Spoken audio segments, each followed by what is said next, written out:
Joseph Campbell, in the preface to the 1949 edition of his The Hero with a Thousand Faces, writes that we essentially misunderstand mythology in the modern world. He quotes Freud: "The truths contained in religious doctrines are after all so distorted and systematically disguised that the mass of humanity cannot recognize them as truth. The case is similar to what happens when we tell a child that newborn babies are brought by the stork. Here too, we are telling the truth in symbolic clothing, for we know what the large bird signifies. But the child does not know it. He hears only the distorted part of what we say and feels that he has been deceived, and we know how often his distrust of the grown-ups and his refractoriness actually take their start from this impression.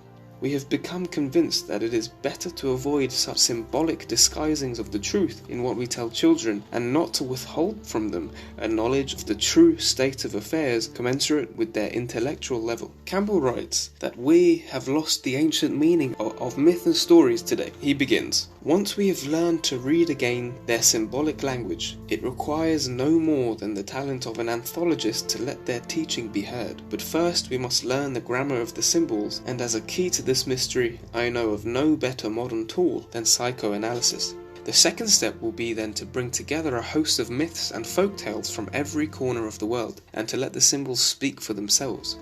The parallels will be immediately apparent, and these will develop a vast and amazingly constant statement of the basic truths by which man has lived throughout the millennia of his residence on the planet." It is this comparison of myth from every corner of the globe that Campbell had dedicated his whole life toward. He continues, "There are of course many differences between the numerous mythologies and religions of mankind, but this is a book about the similarities, and once these are understood, the differences will be found to be much less great than is popularly and politically supposed. My hope is that a comparative elucidation may contribute to the perhaps not quite desperate cause of those forces that are working in the present world for unification, not in the name of some ecclesiastical or political empire, but in the sense of human mutual understanding. As we are told in the Vedas, truth is one, the sages speak of it by many names."